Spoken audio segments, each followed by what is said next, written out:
प्रारब्ध के सभी दर्शकों को हमारा नमस्कार। आज हमारे साथ फिर से हैं रंजय त्रिपाठी जी। त्रिपाठी जी नमस्कार।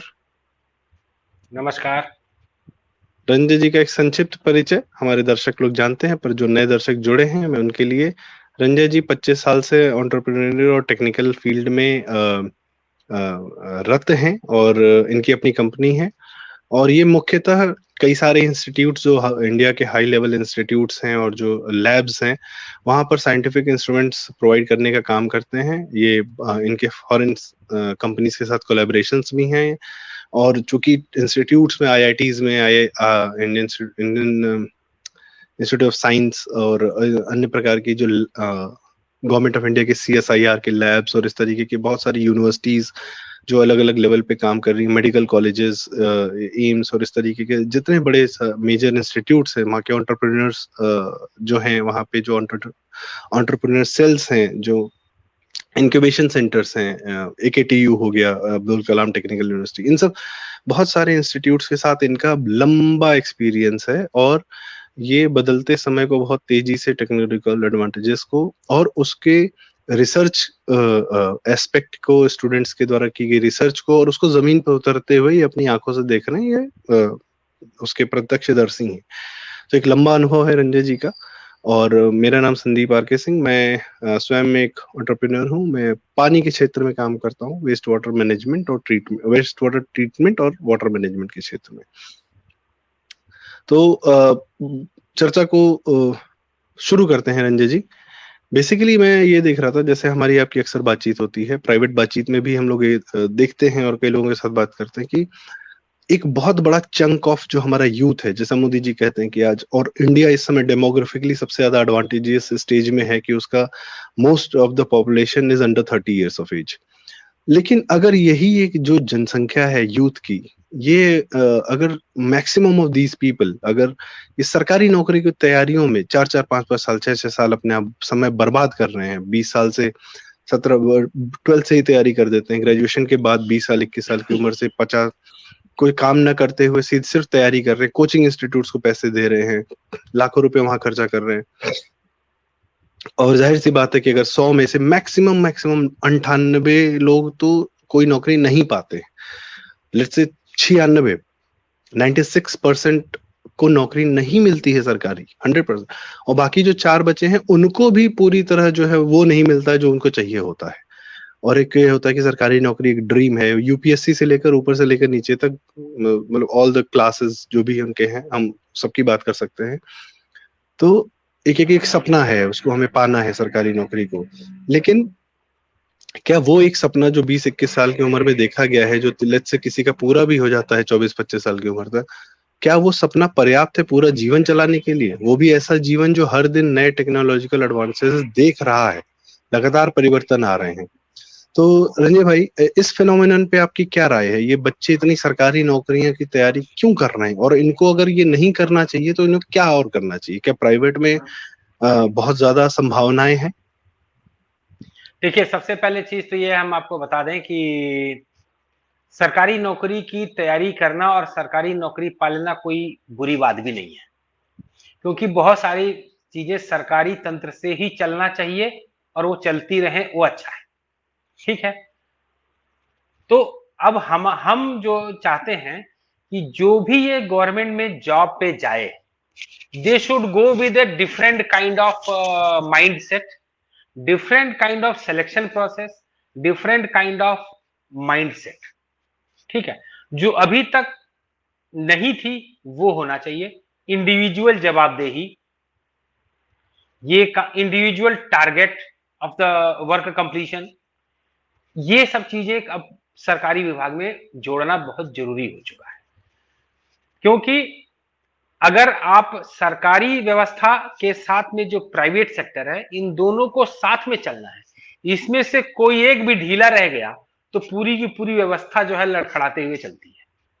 तो इसलिए जो सरकारी नौकरी में जा रहे हैं, वो सरकारी नौकरी के लिए मैं ये कहना चाहूंगा कि वहां पर शिक्षा माफिया जो है, जो कोचिंग माफिया है, उसको किसी तरीके से इस रास्ते से हटाना होगा। उससे क्या होगा कि सब लोग को एक इक्वल प्लेटफॉर्म मिलेगा। अब क्या होता है कि कुछ लोग होते हैं वो चले जाते हैं दिल्ली, इलाहाबाद, प्रयागराज या कहीं और जगह बड़े बड़े कोचिंग इंस्टीट्यूट में लाखों रुपए दे करके पढ़ रहे हैं। कुछ नहीं जा पाते हैं, तो उनको उन लोगों को कॉम्पीट करना है, तो गांव पे उनके खेत भी लोग बेच देते हैं, ठीक है, जेवर बेचते हैं घर के।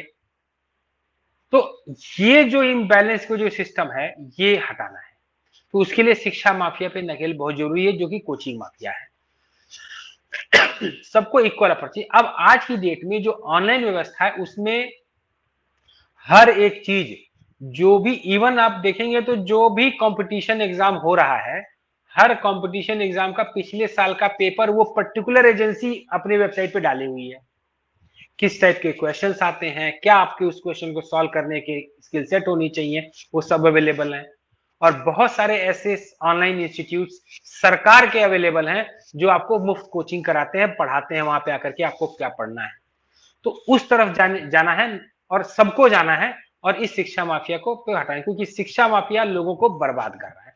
लोगों के बहुमूल्य साल के साथ में उनके बहुत सारे पैसे वो पी जा रहा है, ये बंद कराना है। पहली चीज, सरकारी नौकरी लेना कोई बुरी नहीं है, लीजिए, लेकिन उस चुंगल से अलग हटके, माफिया से अलग हट करके, पहली चीज। दूसरी चीज, आप सरकारी नौकरी में जाएं, तैयारी करें, लेकिन अपने माइंड को इतना ओपन करके रखें कि आपका सक्सेस रेशियो में ओवरऑल की बात कर रहा हूं, सिविल सर्विसेज से लेकर के एलडीसी तक के बीच में टोटल का सक्सेस रेशियो अगर मिला तो 2% से ज्यादा नहीं होगा। तो आप उन 100 में से उन 2 में ही खाली होंगे जिनको नौकरी सरकारी मिल पाएगी, 98 नहीं होंगे। अगर आप उस 98 में आ गए तो आपने क्या करना है, उसके लिए अपने स्किल्स तैयार करके रखने हैं। उसके लिए आपने अपनी जिंदगी को आगे कैसे बढ़ानी है, कैसे, देखिए कि मान लीजिए कि आप जिस फ्रेंड के साथ बैठ करके तैयारी कर रहे थे, वो मान लीजिए किसी गवर्नमेंट जॉब में हो गया, वो क्लास 1 ऑफिसर हो गया। आप 2 साल, 4 साल, 5 साल के बाद जब उससे मिले या उसका सामना हो, तो आपके पास खाली यही अंतर होना चाहिए कि आपके पास उसकी सरकारी नौकरी नहीं है, बट आपके पास आपकी एक उसके इक्विवेलेंट या उससे ऊपर आपकी एक कमाई है, एक आपका अपना एक घर है, आपकी अपनी परचेज की गाड़ी है, आपकी अपना एक सेट लाइफ है जिसमें आप एक अपनी जिंदगी चला रहे हैं। वो स्किल डेवलप करना बहुत जरूरी है, क्योंकि जब आप 4 साल आप तैयारी कर लेते हैं, उसके बाद जब आते हैं तो आप जिंदगी के बहुत लोगों को पीछे छोड़ चुके होते हैं। जब आप 4 साल या 5 साल के बाद में जब फिर से आप रेस लगाने खड़े होते हैं, तो आपसे 5 साल पुराना, मतलब 5 साल नया यूथ आपके बराबर खड़ा है, आपके बराबर लड़ने के लिए। और अब समय ऐसा भी बदल रहा है कि यूथ जो है, मैं देख रहा हूं कि यूथ अब एंटरप्रेन्योरशिप की तरफ, स्किल डेवलपमेंट की तरफ, सेल्फ डिपेंडेंसी की तरफ ज्यादा जा रहा है। और आप देखेंगे तो जब आप देखेंगे कि आपने 5 साल 7 साल वहां पे अपने लगाए और एक नया बच्चा आपसे आगे निकलना चला जा रहा है, तो उस केस में भी आपको अपने वो स्किल काम आएंगे जो आपने डेवलप किए हैं अपने उस तैयारी के दौरान। ये बहुत जरूरी है। हम चाहते हैं कि शिक्षा माफिया के चंगुल में ना फंसे और अपने डेवलपमेंट, अपने स्किल डेवलपमेंट को आगे। और स्किल का मतलब ये नहीं है कि आप इंजीनियर, स्किल बहुत तरीके की होती है, जो कि हम आने वाले समय में हम डिस्कशन करेंगे संदीप जी, जिससे लोगों को पता लगे कि आगे वाले समय पे कितने टाइप के स्किल्स हो सकते हैं। जरूरी नहीं है कि आप एक इंजीनियर हैं, टेक्निकल हैं, तो उसी में ही आपको स्किल है। आप बहुत सारे ऐसे काम कर सकते हैं, बहुत सारी चीजें कर सकते हैं जो आपको एक बहुत अच्छा लिविंग और एक बहुत अच्छा करियर दे सकती है फ्यूचर में। जी हाँ जी सर, तो बात आपकी सही है कि आपको अपना एक माइंडसेट तैयार करना चाहिए कि एक सरकारी नौकरी की अपनी लिमिटेशंस होती हैं। आज की डेट में जो दुनिया है वो एक अनलिमिटेड अप्रोच के साथ चल रही है। हर हर साल नए फोन, नए टेक्नोलॉजीज, नए तरीके से नए नए स्किल सेट आ रहे हैं। लोग नए नए तरीके से अपने आप को एक्सप्लोर कर रहे हैं। यूट्यूबर होना आज की डेट में एक बहुत बड़ा स्किल सेट हो गया है। बहुत सारे लोग इससे बहुत पैसे कमा रहे हैं, और ये सिर्फ कंटेंट क्रिएशन की ही बात है। कंटेंट क्रिएशन में भी लोग अपने आप को एक्सप्लोर कर रहे हैं, बहुत लोग बहुत तरीके से आपकी बात सही है कि न सिर्फ इंजीनियरिंग बल्कि देयर आर मेनी थिंग्स। और जैसे ही नई सर्विसेज पैदा होती हैं, नए प्रोडक्ट्स आते हैं, उसके साथ में नया स्किल सेट आता है, नई चीजें आती हैं और लोग अडॉप्ट करते जाते हैं और बढ़ते जाते हैं जीवन में। अब मैंने अक्सर देखा है सरकारी नौकरियों में बड़ा स्ट्रक्चर्ड फॉर्मेट होता है कि भाई एक सेट पैटर्न है, वो आपको फॉलो करना है और आप अपनी यदि आप किसी भी पोजीशन पे, छोटे पे हैं बड़े हैं, कई बार लगता है कि अरे बहुत बड़ा आईएएस अधिकारी प्रमुख सचिव है या इस लेवल पे है, ठीक है, उनके पास बहुत सारे अधिकार होते हैं निर्णय लेने के। पर मैं देखता हूँ कई बार वो भी बंधे होते हैं क्योंकि वो भी अपने अपने विचारों को, अपनी इंस्टिंक्ट्स को पूरी तरह एक्सप्लोर करके इम्प्लीमेंट नहीं कर पाते हैं because of a lot of constraints. So और बाकी नीचे लेवल के जो अधिकारी होते हैं उनके पास तो बुद्धि चलाने का वो भी नहीं होता कि भैया अनुमति ही नहीं होती कि आप अपना बुद्धि ना चलाएं, जो आपको करना कहा गया है उतना करें।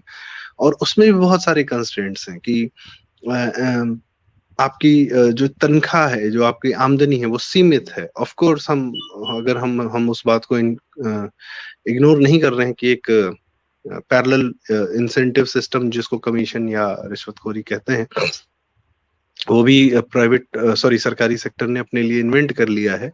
पर उसके भी अब रास्ते धीरे धीरे बंद होते जा रहे हैं और बंद होते जाएंगे। ये चैनल्स धीरे धीरे धीरे धीरे सरकार जो है उसको पूरी तरह कर्ब करने पे लगी हुई है, ठीक है। ये बहुत लोग को नहीं पच रहा है ऑफ कोर्स, तो पर पहले जैसा माहौल था। सिर्फ सरकार ही नहीं इसको बंद कर रही है, अब वो जमाना पे आ गए हैं कि इफ यू आर आस्किंग, अगर आपके घर के सामने की बिजली के खंभे पर से तार टूट गया है और उसको आपने कंप्लेन किया, वो अगर आकर के तार सेट कर रहा है तो, और वो किसी से कह रहा है कि इससे करवाने के 100 रुपए सुविधा शुरू, तो पीपल आर आस्किंग, यही करने के लिए तो नौकरी कर रहे हो।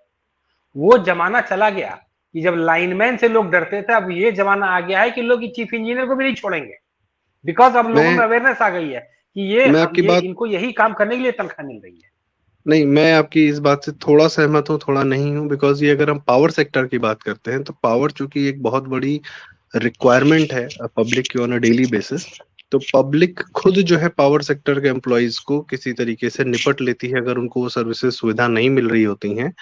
तो पावर सेक्टर के एम्प्लॉयज थोड़े से प्रोएक्टिव होते हैं, चीजें जल्दी जल्दी कर देते हैं, ठीक तरीके से कर देते हैं। पर अगर हम अन्य विभागों की बात करें, सड़क की और ब्रिजेस की या उस तरीके से, हम ऑफ कोर्स इंफ्रास्ट्रक्चर में हम बहुत बेहतरीन काम देख रहे हैं, पर पानी जैसे नल से जल जा रहा है, पहुंचाया जा रहा है, पर शहरों में शायद अभी जो लोग जल कल विभाग या इस तरीके के विभाग है बहुत सारे, अगर हम जुडिशरी की बात करें, अगर हम बहुत सारी ऐसी सर्विसेज हैं जहाँ पे इंजीनियरिंग की बात करें, जहाँ पे क्या हो रहा है क्या नहीं हो रहा है और कितना तरीके से उसको कॉम्प्लिकेटेड बनाया जाता है प्रोसेस को, कितना टाइम टेकिंग होता है।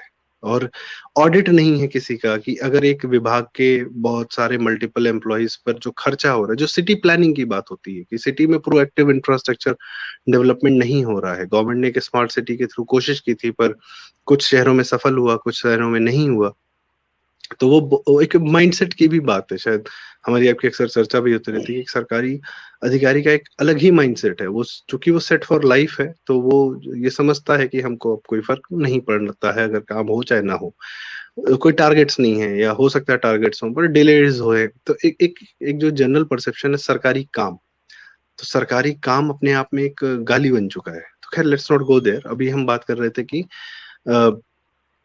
तो अगर ये बच्चे जो हैं, जो सरकारी नौकरी जो 98% है, 97% है, ये अपना जो समय बर्बाद करके वहां पे सरकारी नौकरी के लिए प्रयास कर रहे हैं, तैयारी कर रहे हैं, मुझे लगता है और मैं बहुत स्ट्रांगली बिलीव करता हूँ कि they should not do it. उनको ये सरकारी नौकरी की तैयारी के चक्कर में पढ़ना ही नहीं चाहिए। थोड़ा सा अगर वो ठहरेंगे, दाएं बाएं देखेंगे, दुनिया को देखेंगे, आप जैसा आपने बताया तमाम तरीके के स्किल सेट्स, बिजनेसेस, अपॉर्चुनिटीज, ये वो इतनी अपॉर्चुनिटीज हैं, इतने ज्यादा मौके हैं कि अगर आप अपना एक स्किल सेट डेवलप करना शुरू करें, एक सेक्टर पकड़ लें, फार्मा पकड़ लें, ऑटोमोबाइल पकड़ लें, इंफ्रास्ट्रक्चर पकड़ लें, पानी पकड़ लें, कुछ भी पकड़ लें, सब एक एक सेक्टर अपने आप में एक एक दुनिया है।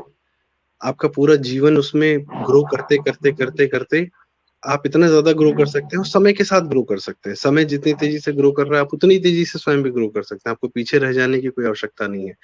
तो रंजय भाई मैं आपसे जानना चाह रहा था कि ये जो बदलता हुआ समय है, ये जो $1 ट्रिलियन इकोनॉमी का योगी जी ने संकल्प लिया है, मोदी जी ने 5 ट्रिलियन मोदी जी ने गारंटी दी है कि हम top 3 economies of the world में होंगे ही होंगे। तो ज़ाहिर-सी बात है कि इस इकोनॉमी को बनाने वाले, चलाने वाले जो लोग हैं वो हमारे आपके यूथ इसी इसी इसी इसी इन्हीं लोगों में से ही निकलेंगे। पर क्या करें ये? कैसे करें? किसी को अगर मान लीजिए कुछ करने की इच्छा है, तो उन्हें क्या करना चाहिए? वो हाउ शुड दे स्टार्ट? जैसे बहुत सारी यूट्यूब पे कोचिंग सेंटर्स हैं, जैसा आपने बताया कि वो तैयारी कैसे करें, पढ़ें कैसे, क्या इतिहास पढ़ें, क्या भूगोल पढ़ें, ये करें, वो करें। क्या आप थोड़ा बहुत ये शुरुआत कर सकते हैं कि शुरुआत कहाँ से करें अपने एंटरप्रेन्योरशिप की? जी। तो इसमें क्या होता है कि सबसे इम्पोर्टेंट चीज जरूरी और सबसे बहुत जरूरी चीज ये होती है कि सबसे पहले व्यक्ति को एक सेल्फ रियलाइजेशन, उसको अपने अंदर की अपनी क्षमता, आपकी क्षमता क्या है, आप क्या कर सकते हैं, आपके इंटरेस्ट क्या है, ठीक है, पहली चीज। दूसरी चीज जो है वो ये होती है कि आप, मतलब कोई एक ऐसा कोई फार्मूला नहीं है कि हम रंजय त्रिपाठी बता देंगे कि भैया ये फार्मूला लीजिए और 98% लोग आप चालू हो जाए, ऐसा नहीं है। मेन चीज क्या है कि आप देखते होंगे और हम सब लोग देखते हैं कि जब आप सोशल मीडिया पे कई बार फ्री होते हैं तो कुछ रील्स देखते हैं, रील्स छोटी छोटी 30 सेकंड 15 सेकंड 25 सेकंड की वीडियो चलती है। उन रील्स पे आप देखेंगे कि अधिकतम चाइनी और ताइवानीज या कोरियंस किसी न किसी चैलेंज को हल कर रहे होते हैं। कोई छोटा डिवाइस, कोई छोटा, इसके लिए कोई बहुत बड़ा इंजीनियरिंग नहीं चीज नहीं चाहिए होती है।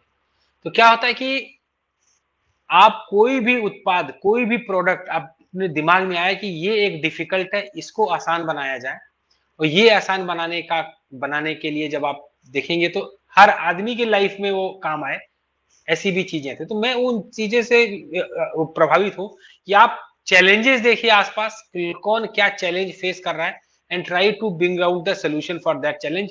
तो वहां पे होगा इनोवेशन, वहां आएगा इनोवेशन। और वो इनोवेशन करने के लिए कहीं कोई फार्मूला नहीं है कि वो इनोवेशन एक इंजीनियर ही करेगा, वो इनोवेशन कोई भी कर सकता है। और ऐसा लोगों ने प्रूव किया हुआ है। पिछले दिनों एक शार्क टैंक इंडिया आता था, उसमें एक जुगाड़ू कमलेश करके एक आया था, उसने बहुत अच्छी फंडिंग ली थी, and he is been funded by the Lenskart group. वो किसानों के लिए वो सिंचाई के यंत्र से लेकर के तमाम चीजें, इतने ऐसे छोटे छोटे जुगाड़ के इक्विपमेंट उसने बना रखे थे कि हैरान रह गए कि जो 8वीं भी नहीं पढ़ा है, और अब उसका कंपनी जो है एक अच्छा खासा प्लेटफॉर्म लेकर के पूरे महाराष्ट्र में काम कर रहे हैं वो लोग। तो आपको देखना है कि ये चैलेंजेस कैसे लिए। दूसरी चीज है, आप आप नियरेस्ट अपने किसी संस्था में भी जा सकते हैं। भारत सरकार की पिछले दिनों में बहुत अच्छी एक पहल आई है जिसको बोलते हैं सेंटर फॉर इनोवेशन या इंक्यूबेशन, ठीक है। तो आप आसपास के इंजीनियरिंग कॉलेजेस चले जाएं, आप पास के जो ये इंक्यूबेशन सेंटर्स चले जाएं, और ऐसा बनाया गया है कि लगभग आपको हर अपने 5 से 7 जिले में कोई ना कोई एक मिल जाएगा। पूर्वांचल में है तो IIT Banaras Madan Mohan Malviya technical university Gorakhpur में मिल जाएगा। थोड़ा इधर आएंगे तो आपको इधर अमेठी में भी है राजीव गांधी पेट्रोल, उसमें भी इंक्यूबेशन सेंटर और इनोवेशन सेंटर खोला गया है। लखनऊ में आएंगे तो यहाँ पे तो बहुत सारी ऐसी संस्थाएं हैं जहाँ पे इस टाइप के स्किल सेट बना करके दिए जा रहे हैं। आपको देखना है आपको इंटरेस्ट किसमें है। आप अगर खेती किसानी में जाना चाह रहे हैं कि भाई agri is a very big business, भाई मैं तो कई बार हैरान रह जाता हूँ कि लोग जमीन जायदाद को बेच करके जो ये तैयारी कर रहे हैं, उनकी जगह पे अगर वो दे गो फॉर एग्री बिजनेस और वो डेवलप करने के लिए, मान लीजिए आपको, आपके पास कुछ खेत है, क्या कर सकते हैं आप, you go to your nearest agriculture university. Faizabad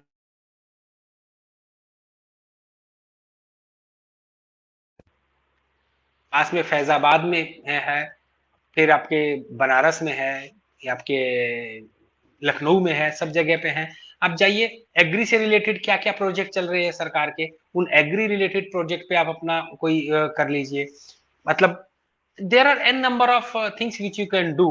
अब ये डिपेंड करता है उस इंडिविजुअल पे कि वो क्या करना चाहता है। अगर कोई एक चैलेंज लेकर के आएगा तो हम उसको सोल्यूशन बता सकते हैं कि भाई आप ये कर लीजिए।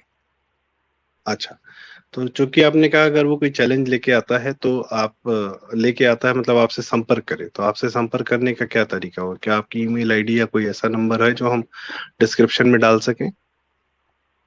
आप हमारा यही ranjaytripathi@gmail.com। और दर्शकों, आप प्रारब्ध के भी जीमेल आईडी पे आप ये भेज सकते हैं, prarabdh@gmail.com। हम इसका लिंक जो है नीचे मेंशन कर देंगे। और जैसा कि रंजय जी कह रहे हैं, आसपास के बहुत सारे इंस्टीट्यूट्स हैं, एग्री है। जैसे आपने बताया कि महाराष्ट्र में किसी ने जो है फंडिंग ले ली शार्क टैंक से, और ऑफ कोर्स ऐसा नहीं कि आप सिर्फ इनोवेशन मोड में जाएं, आप उसकी ट्रेडिंग भी कर सकते हैं। कोई प्रोडक्ट अच्छा लगा यस। तो आपने उसकी ट्रेडिंग कर ली। आपने क्या किया कि महाराष्ट्र के जो जिन भाई का रंजय जी ने नाम लिया शार्क टैंक के, उन उनके ऑफ कोर्स वेबसाइट होगी, कहीं होगा, तो आप कहें कि भैया आपके ये प्रोडक्ट्स हम यूपी में भी सेल करना चाहते हैं, आप यहाँ पे आइए। यहाँ के लोगों को अगर कोई चीज कहीं हो चुकी है, उसी चीज को किसी नई जगह पे करेंगे, वो भी एंटरप्रेन्योरशिप है, वो भी आपका एक वो भी स्किल सेट है कि आप नई जगह पे जिन लोगों को नहीं पता है, आप उनको वो कहीं का हुआ लाभ आप उनको लाके दे रहे हैं। फॉर एग्जाम्पल अभी मैं पर्सनल बता रहा हूँ, मेरे साथ में कुछ लोग काम करते हैं। एक लड़का है जो कि किसी शॉप पे काम करता था पहले, फोटोकॉपियर मशीन पे। तो वो उसने धीरे धीरे क्या किया कि उसने कहा कि सर मैं ना कुछ अपना करना चाहता हूँ। सोचे फोटोकॉपियर मशीन पे फोटोकॉपी करने का काम कर रहा है, लेकिन दिमाग में है कि मैं कुछ अपना करना चाहता हूँ। तो हमने पूछा क्या करना चाहते हो? तो ठेला खोलेंगे और कबाब पराठा ये उस तरीके से कुछ खाने का हम करेंगे सर, बना लेंगे अगर हमको कुछ अमाउंट मिल जाए। तो हमने कोशिश किया बैंक वैंक से। तो जैसा आपने शार्क टैंक का नाम लिया, तो शार्क टैंक पे एक ठेका करके जो है कॉफी करके उसको उन्होंने बहुत अच्छा प्रमोट किया है। लखनऊ में बहुत सारे उसके जैसे आइसक्रीम के हम वेंडर्स होते हैं, वैसे उन्होंने वैसे वेंडर्स बना रखे हैं। तो उसने एक ऑलरेडी उसका एक फ्रेंचाइजी ले लिया उस शार्क टैंक के, उस ठेका करके है, कोल्ड कॉफी का उसकी चेन है। और अब दो तीन लेके वो चला रहा है अच्छे से, और ही इज अर्निंग गुड, वो काफी अच्छा बिक रहा है। सो ये एक छोटे लेवल का है। लेट से कोई मिड लेवल है, उत्तर प्रदेश सरकार की स्कीम है ODOP, one district one product. बहुत सारे प्रोडक्ट्स हैं, सरकार इसमें खुद मदद कर रही है। वो चाहती है कि इन प्रोडक्ट्स को हम ब्रांड के रूप में स्टैब्लिश करें, इनको हम आगे लेके जाएं, इनको सेल करें और लार्जर कंज्यूमर तक लेके जाएं।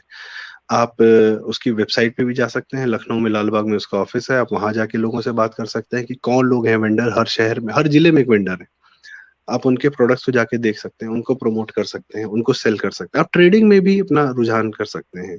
और जैसे आसपास के एक स्किल सेट अपना स्वयं को पहचानने वाली बात रंजय भाई ने की, तो उसमें यह भी है कि जैसे मैं अपने ऑफिस में अगर कोई एम्प्लॉय रखता हूँ, तो मैं सबसे पहले देख पूछता हूँ, जानता हूँ टेक्निकल नॉलेज के अलावा कि भाई आपका व्यक्तिगत चरित्र, आप व्यक्तिगत क्या प्रेफर करते हैं? आप फील्ड में निकल के काम करना पसंद करते हैं, ऑफिस में बैठ के काम करना पसंद करते हैं? तो ये भी एक, जैसे मुझे कोई कहेगा कि ऑफिस में बैठ के काम करो, डेली करो, तो मेरे से नहीं होता। मेरे को बाहर निकल के मिलना जुलना, काम देखना, बढ़ाना, ये वो ज्यादा समझ में आता है। और ऑफ कोर्स मेरे एम्प्लॉइज हैं, उनको कहता है कि अरे यार सर ऑफिस में रहेंगे, कुछ भी करने दीजिए, मतलब हम सुबह आएंगे शाम को जाएंगे। और ऑफ कोर्स दोनों की जरूरत है, एक को काम लाने की जरूरत है, एक को काम संभालने की जरूरत है। दोनों ही एक बड़े काम को करने में दोनों की आवश्यकता है। आप अपना स्वयं का भी ये नेचर देखिए, व्हाट डू यू प्रिफर? तो आप अगर ऑफिस में बैठ के भी काम करना चाहें तो देयर आर मेनी थिंग्स, आप उस तरीके से भी अपनी शुरुआत कर सकते हैं। और ये स्वयं को पहचानने का, स्वयं को बेहतर करने का और स्वयं को बेहतर बनाने का, प्राइवेट में काम करना एक बहुत अच्छा, वो आपको अपना ही लाइफ एक्सप्लोर करने का मौका देता है। सॉरी। रिस्क फैक्टर होते हैं, पर वो रिस्क फैक्टर हर जगह है, हर जगह है। आप कहीं ये नहीं कह सकते कि आपको ढंग के लोग सरकारी में मिलते हैं, प्राइवेट में नहीं मिलते हैं, ऐसा कुछ नहीं। आपको हर जगह हर प्रकार के लोग मिलेंगे, आपको उनको डील करना, आप धीरे धीरे ह्यूमन स्किल्स भी सीखते हैं इस प्रक्रिया में। इंस्टीट्यूट्स की बात की रंजय जी ने, आप आईआईटी कानपुर भी जा सकते हैं, आप आईआईटी बीएचयू कहीं भी जा सकते हैं, आप आईआईटी दिल्ली भी जा सकते हैं, पता कर सकते हैं, ऑनलाइन पता कर सकते हैं, फोन पे सारी चीजें अवेलेबल हैं। जैसा रंजय त्रिपाठी जी ने मुझे भी बताया कि कई सारे इंस्टीट्यूट्स हैं उनकी टेक्नोलॉजिकल, सर जरा बताएं कि बहुत सारे इंस्टीट्यूट्स का जो टेक्नोलॉजिकल सेल है, वो वहाँ के टेक्नोलॉजीज का लाइसेंस देता है ताकि वो लोग उसको ले सकें और उसको निकाल सके, मतलब एज अ कंज्यूमर प्रोडक्ट उसको यूज कर सकें और समाज तक लेके जा सकें। जी, अब देखिए क्या होता है कि मैं एग्जांपल देता हूँ कि जैसे आप भाभा एटॉमिक रिसर्च सेंटर का नाम सुने होंगे। भाभा एटॉमिक रिसर्च सेंटर का नाम सुनते लोगों के मन में आता है कि कुछ लोग वहां पे हैं, साइंटिस्ट है जो दिन भर बैठ के धकाधक परमाणु बम बना रहे हैं। ऐसा नहीं है, बहुत सारी चीजों पर वहां रिसर्च होती है।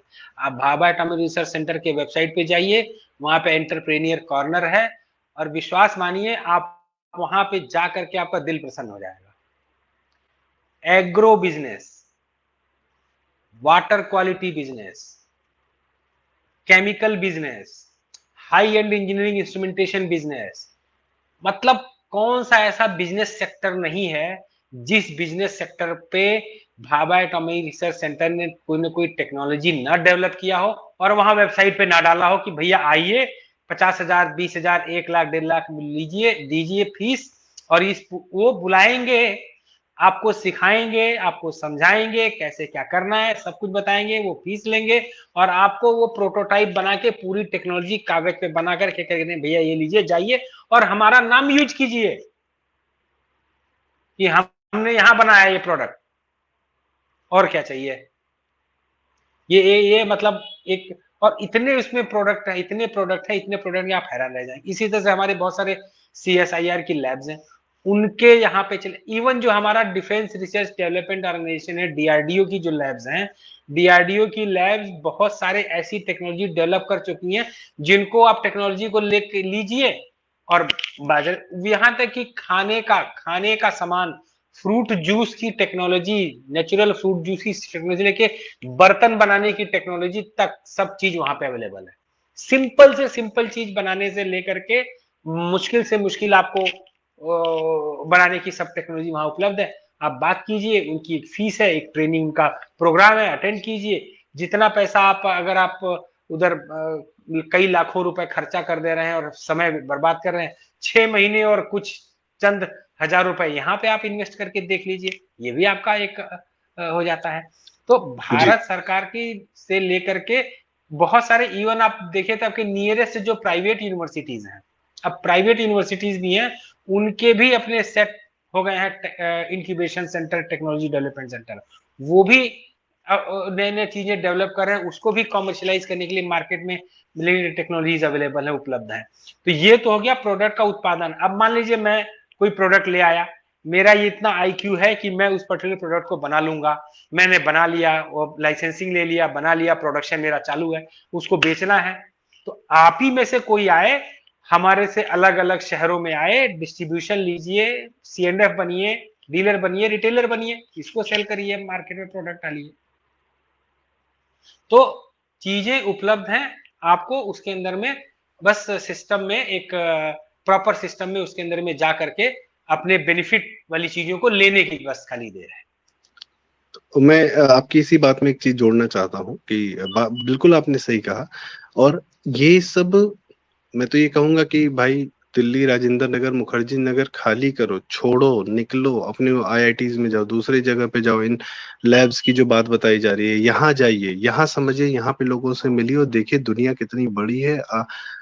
बाहर अपॉर्चुनिटीज की भरमार है और आप अपने आप को इतना सीमित कर रहे हो और अपना पैसा कहाँ खर्चा कर रहे हो, 2 कौड़ी के दृष्टि IAS और मतलब इस तरीके के फर्जी कोचिंग इंस्टीट्यूट्स में जो सिर्फ आपसे पैसा लेके 4 बेवकूफों बहुत वाहियात बातें पढ़ाते हैं सर। मतलब जो हमने इंटरनेट पे देखा है और हम अंदर भी जान रहे हैं, और जो जिन लोगों से मैं मिला भी हूँ जो यहाँ पे पढ़ते हैं, तैयारी करते हैं, क्या वाहियात माइंडसेट है सर, बहुत वाहियात माइंडसेट है भैया। ऐसे लोगों से बचिए। अपना दे आर डिस्ट्रॉइंग माइंडसेट, वो उनको समाजवादी और फ्री का और कि भैया आपको तो आपका अधिकार है, जाओ क्रांति करो, ये करो, वो करो, मार्क्स पढ़ो, लेनिन पढ़ो, फालतू की बातें।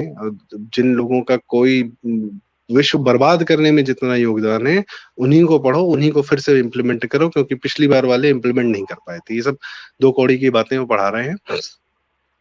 और आप ये भी कर सकते हैं कि अपना जो आपका एक जो आप ये बजट सोच रखा था कि आप इन सब इंस्टीट्यूट्स में या अपना बाहर रहने में, या इससे बेहतर है गो टू द इंस्टीट्यूट्स। बहुत सारे institute, science labs, government of India के और अपने स्टेट गवर्नमेंट के, इस तरीके के अब जितने सेल्स हैं, वहां जाइए, वहां समझिए, वहां जानने की कोशिश करिए। और ये फ्री है, मतलब आप जा सकते हैं, बात कर सकते हैं। हर जगह एंटरप्रेन्योरशियल इंक्यूबेशन सेंटर्स के हेड बैठे हैं, आप जाइए, उनसे मिलिए और वहीं से अपनी शुरुआत करिए। और अभी हम इसको एक हमारी और रंजय जी की कोशिश ये है कि हम इसको बहुत एक अलाइन करेंगे वी और विल मैं टेक ये वन डेटा बाय आपको one we will take one by one. हम लोग एक दिन में एक स्किल की बात करेंगे कि एक एक स्किल की सेक्टर उस लेंगे, सेक्टर की। एक हाँ सेक्टर लेंगे, एक सेक्टर लेंगे, उस सेक्टर में क्या क्या पॉसिबिलिटीज अवेलेबल है और उस पॉसिबिलिटी को आप कैसे इनकैश करके आगे बढ़ सकते हैं, उस पर बात करेंगे। बिल्कुल, ये इस तरीके से we are going to start a series, और ये अपने आसपास के बच्चों को और सबको ये जरूर शेयर करें ये वीडियो, और प्लीज इसको हम हमारे चैनल को सब्सक्राइब भी करें, ताकि हम ये इन्फॉर्मेशन ज्यादा से ज्यादा लोगों तक पहुंचा सकें। और हमारी कोशिश ये भी है कि हम ना सिर्फ एंटरप्रेन्योरशिप, लोग कहेंगे कि इसकी फाइनेंसिंग कहाँ से आएगी, हम फाइनेंसिंग कहाँ से होगी, कैसे होगी, हम आपको वो भी बताएंगे। वो बहुत भी सारे बताएंगे। प्राइवेट इन्वेस्टर्स भी हैं, गवर्नमेंट भी फंड करती है, आपको कैपिटल चाहिए वो भी आपको अवेलेबल हो जाएगा।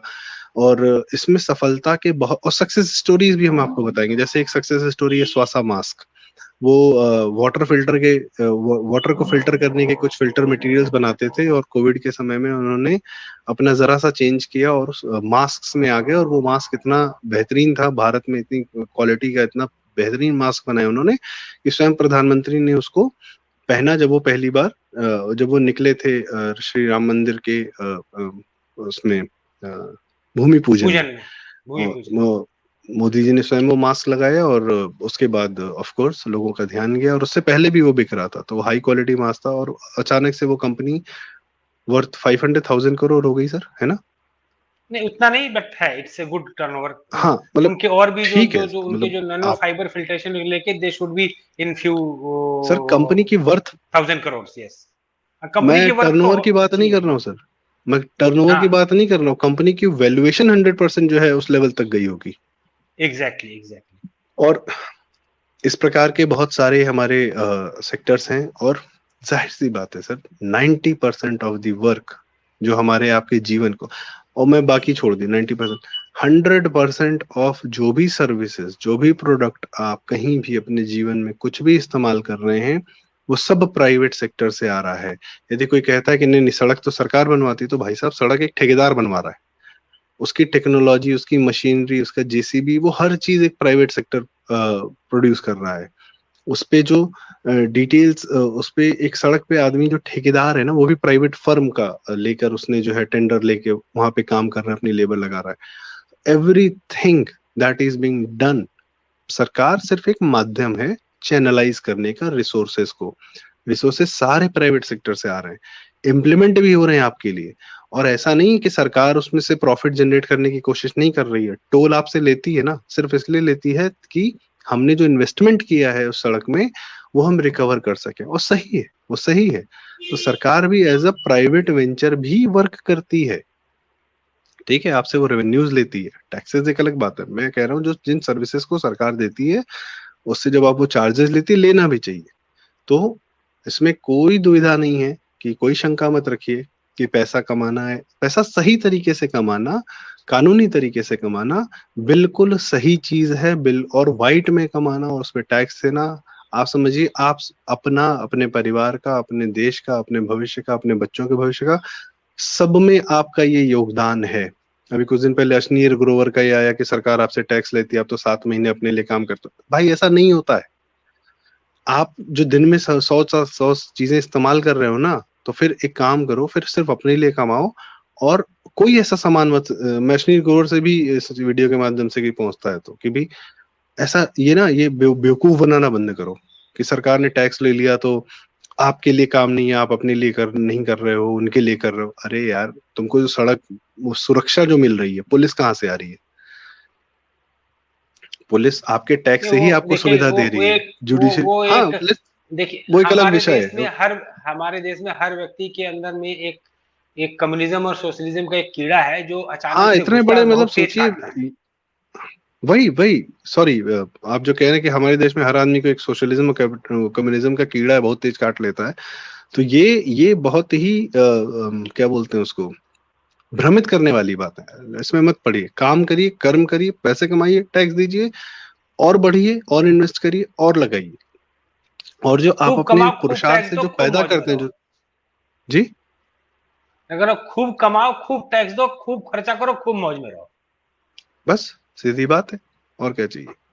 ठीक है, तो आज हम इस वीडियो का भी यहीं अंत करते हैं, और हम और रंजीत जी ने जैसा तय किया है, हम एक सेक्टर को डिसाइड करके उस पे जल्द से जल्द एक वीडियो लेके आएंगे, और हम अन्य सारे जी, सेक्टर्स पे बात करेंगे। और हमारे प्रयास ये रहेगा कि हम कॉलेज के, यूनिवर्सिटी के एंटरप्रेन्योर्स को भी इस चैनल पे लेके आएं, सक्सेस स्टोरीज को इस चैनल पे लेके आएं, जो लोग कुछ करना चाहते हैं उनकी भी बातें लें, उनके सवाल लें, और इस तरीके से हम इस मुहिम को आगे बढ़ाएं कि भैया सरकारी नौकरी के पीछे मत पड़ो, 98% लोग अपनी जिंदगी बर्बाद मत करो, प्राइवेट में आओ, देयर इज लाइफ। और अगर आपको ये वीडियो अच्छा लगा हो तो इसको प्लीज लाइक करें, शेयर करें, सब्सक्राइब करें हमारे चैनल को। रंजीत त्रिपाठी जी, बहुत बहुत धन्यवाद आज आपका अपना बहुमूल्य समय धन्यवाद, देने के नमस्कार। लिए। और हम चाहेंगे कि आप हमारे साथ बार बार अपना ये टेक्निकल और एंटरप्रेन्योरियल अनुभव शेयर करते रहें। Thank you so much.